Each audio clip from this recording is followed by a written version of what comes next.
मायावती ने किए लगातार 3 ट्वीट, यूपी सरकार को दी बड़ी सलाह, कांग्रेस पर लगाए क्या गंभीर आरोप।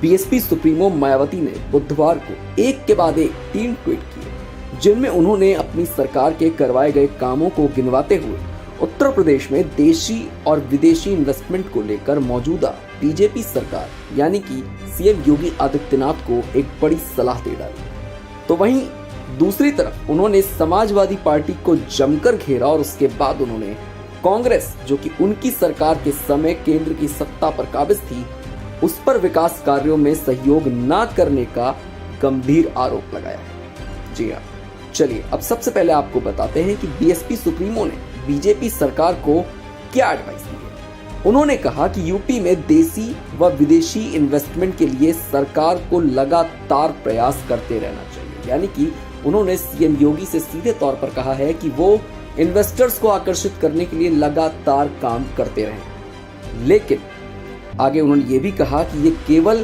खेती भूमि अधिग्रहण तथा चुनावी स्वार्थ तक ही सीमित नहीं होना चाहिए। यूपी जैसे अति गरीबों के पिछड़े प्रदेश में डबल इंजन की सरकार में वैसी ही तेजी लोगों को दिखाई भी पड़नी चाहिए। आगे कहा कि उनकी सरकार में गरीबों के लिए कई योजनाएं लाई गई, लोगों को रोजगार दिए गए।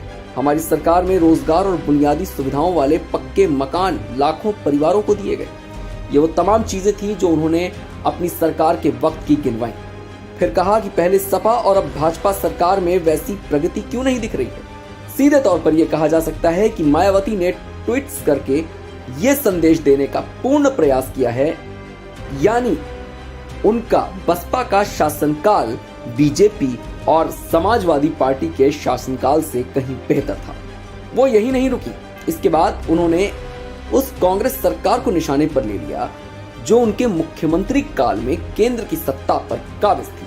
उस पार्टी पर हमला बोलते हुए बहन जी ने कहा कि उनके शासनकाल में यमुना एक्सप्रेसवे के साथ साथ उन्हीं की सरकार में गंगा एक्सप्रेसवे और जेवर एयरपोर्ट, जो फिलहाल अभी बन रहा है, उसका निर्माण भी उसी वक्त हो गया होता।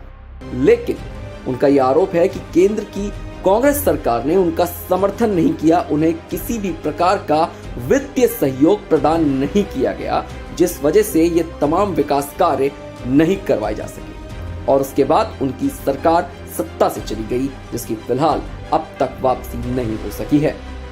उन्होंने दावा किया कि बीएसपी ने जितने भी विकास कार्य करवाए वो सभी पार्टी ने अपने बलबूते पर करवाए, किसी ने भी उनकी सरकार का सहयोग नहीं किया। ये बड़ा इल्जाम है जो कांग्रेस पर बीएसपी सुप्रीमो मायावती ने लगाए।